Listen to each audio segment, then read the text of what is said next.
रक्षा विशेषज्ञ शरदेंदु सर हमारे साथ है। Sharadendu sir, straight of Hormuz को लेकर भी क्या ईरान अब पूरी तरह गेम बदलने की कोशिश कर रहा है? ब्लॉकेड ओवर ब्लॉकेड को लेकर जब खबरें आई थी तो आर्थिक नुकसान, आर्थिक चोट को लेकर बड़े दावे किए जा रहे थे, लेकिन यहाँ तो जिस तरीके से टैक्स और संसद में अपने इस प्रस्ताव और कानून को देखते हुए स्ट्रेट ऑफ हार्मूज पर अपने राज की बात ईरान कर रहा है, क्या ये एक गेम चेंजर कदम साबित हो सकता है आज के इस हालात में?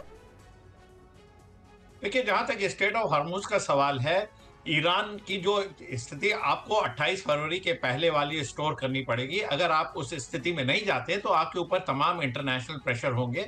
अमेरिका की गलती का खामियाजा पूरे दुनिया से आप नहीं वसूल सकते, पॉइंट नंबर 1। दूसरी बात यह है कि ये दिखाता है कि आपका जो पॉलिटिकल लीडरशिप है कहीं ना कहीं आईआरजीसी के दबाव में वीक पड़ रहा है। आईआरजीसी अपने टर्म्स एंड कंडीशन को लागू करा रहा है और वो नहीं चाहता कि स्टेट ऑफ हॉर्मुज को वो किसी भी तरीके से खोए। आज की डेट में ये आपको एक विनिंग आपको स्टेप लगता है कि अगर आपने स्टेट ऑफ हॉर्मुज को कंट्रोल किया तो शायद अमेरिका को बात मनवाने में आप सफल होते नजर आएंगे। लेकिन दूसरी तरफ आप बहुत बड़े पॉइंट लूज कर रहे हैं कि दुनिया के तमाम देश आपके बरखिलाफ होते चले जा रहे हैं। स्टेट ऑफ हॉर्मुज पे अगर आपने इसी तरीके से कंट्रोल रखा तो जो स्थिति, आर्थिक स्थिति दुनिया की बदहाली हो रही है, उसको कैसे आप उससे कैसे निपटेंगे। और अमेरिका को भी समझना पड़ेगा कि आपने ब्लॉकेट जो लगाया है वो बहुत बड़े इलाके में लगाया है, वहां से एक दो ऑयल वेसल्स निकलते रहेंगे, लिहाजा आप ब्लॉकेट हटाइए, स्ट्रेट ऑफ हॉर्मुज खोलिए और टॉक टेबल पे आइए। तो स्टेट में आप बात थोड़ी देर पहले उस कूटनीतिक दाव को लेकर भी बात कही, जहां ये साफ नजर आ रहा है कि किस तरीके से तुर्की, कतर और साथ ही सऊदी से लगातार ईरान बातचीत करने की कोशिश कर रहा है। देखिए, ये सारे जितने मिडिल ईस्ट के कंट्री, इनको एक प्रेशर अमेरिका पे जनरेट करना चाहिए। मेरा मानना है कि अगर ये सारे कंट्री प्रेशर जनरेट करते हैं अमेरिका से तो बातचीत आगे बढ़ सकती है। देखिए, जब लड़ाई अमेरिका छेड़ेगा इस फेज में तो सफर कौन करेगा? सफर यही सऊदी अरेबिया करेगा, कुवैत करेगा, कतर करेगा, यूएई करेगा। इनके ऊपर ईरान स्ट्राइक करता, वो अमेरिका के जो 50 स्टेट है वहां पे जाके स्ट्राइक नहीं करेगा, वो इन देशों पे हमला करके क्षति पहुंचाता। तो अल्टीमेटली मिडिल ईस्ट के ही कंट्री सफर कर रहे हैं। तो आपको अपना अस्तित्व बनाने के लिए एक प्रेशर जनरेट करना पड़ेगा और ईरान को कन्विंस करना पड़ेगा। आप अपने टॉक ये जो डायलॉग्स हैं उसको बंद मत करिए, जिससे कि आप एक मीडिएशन का रोल प्ले कर सके और अमेरिका पे दबाव बना सके कि वो टॉक टेबल पे आए। और न्यूक्लियर के लिए अपनी स्थिति को ईरान को स्पष्ट करना पड़ेगा। जब तक आप न्यूक्लियर के बारे में स्पष्ट रूप से नहीं बोलेंगे, शांति वार्ता आगे नहीं चलेगी। आपकी सारी बातें जायज हैं, जब मोमेंट आप न्यूक्लियर की बात नहीं करते हैं तो वहीं बात बिगड़ जाती है। तो मेरा मानना है कि आज के डेट में नहीं सही, थोड़े इस नए प्रस्ताव में न्यूक्लियर का कोई जिक्र नहीं है, तो क्या वाकई आने वाले वक्त में बातचीत हो भी पाएगी या नहीं? और इस बीच एक और खबर है, क्योंकि ईरान के साथ फिर युद्ध की आशंका को लेकर खबर, जहां इजरायल अब सैन्य उपकरण जमा कर रहा है और इजरायल में गोला बारूद की खेप भी पहुंच गई है। तो लगातार तैयारियों को लेकर बड़ी खबरें आ रही हैं, जहां इजरायल कैसे सैन्य उपकरण जमा कर रहा है उसको लेकर खबर, इजरायल में गोला बारूद की खेप पहुंची है। वहीं ईरान से तनाव के बीच नेतन्याहू ने एक मीटिंग भी बुलाई है। नेतन्याहू ने सुरक्षा कैबिनेट की बैठक बुलाई है। इस मीटिंग में ईरान समेत कई मुद्दों पर चर्चा की गई है।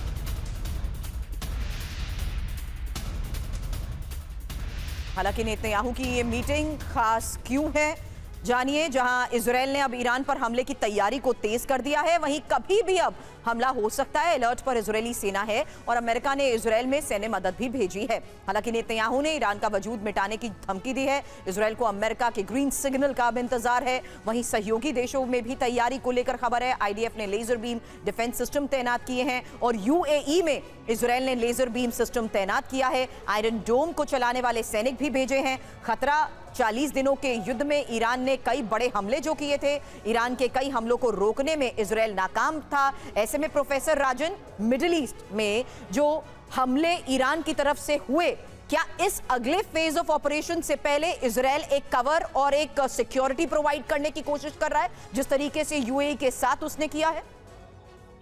देखिए, इजराइल के खुद की इतनी क्षमता नहीं है सुरभि कि वो पूरे मिडिल ईस्ट को वहाँ पे सिक्योरिटी प्रोवाइड कर पाए। इजराइल की अमेरिका भी, अगर आप जानते हैं कि अमेरिका के 16 बेसिस में, कल ही वॉशिंगटन पोस्ट जो कि एक इंपॉर्टेंट न्यूज़पेपर है अमेरिका का, उसका रिपोर्ट था कि 16 बेसिस जो है वहाँ पे मैसिव डैमेज हुआ है ईरानियन के मिसाइल के अटैक जो हुए थे, जो अमेरिका के बेसिस थे, और उनको रिस्टोर करने में काफ़ी समय लगेगा। तो अगर अमेरिका वहाँ पे नहीं कर पा रहा है तो इजराइल की हिम्मत नहीं है, मैं बता दूँ, इजराइल की क्षमता नहीं है। इजराइल अभी तो जो एक मिडिल ईस्ट में क्या हुआ था, बहुत सारे जो मिसाइल डिफेंस सिस्टम थे जो यूएई, सऊदी अरब इत्यादि में, तो उसको इजराइल में शिफ्ट कर दिया गया था कि इजराइली को बचाने के लिए। तो इससे ये सारे देश काफ़ी नाराज हैं।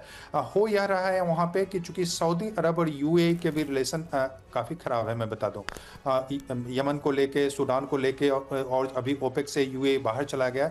तो वैसे में यूएई अभी इजराइल और अमेरिका दोनों के काफ़ी करीब रहने की कोशिश कर रहा है, जबकि सऊदी अरब वहाँ पे अपने रीजनल डोमिनेंस को बचाए रखने की कोशिश कर रहा है और टर्की के साथ, पाकिस्तान के साथ अपने संबंध को सुधारने की कोशिश कर रहा है। प्रोफेसर और राजन, लेकिन अभी आज के इस हालात में जहां 40 दिन तक युद्ध में कितना नुकसान गल्फ की अलग अलग कंट्रीज को ईरान ने पहुंचाया है, क्या उनके डिसीजन आज उस लिहाज से हो रहे हैं जहां वो पूरी तरीके से एक सिक्योरिटी के लिए अमेरिका और इजराइल पर डिपेंड नहीं कर रहे? क्योंकि इस अगले फेज ऑफ ऑपरेशन के तहत ईरान ने यह साफ जरूर कर दिया कि पहले हमने आपके एयरबेस को टारगेट किया, अब हम सीधा हिट आपकी वॉरशिप्स को करेंगे, और ऐसा नहीं है कि दोबारा किसी भी गल्फ कंट्री को ईरान टारगेट नहीं करेगा। इस बात को तो वो रूल आउट नहीं कर सकते।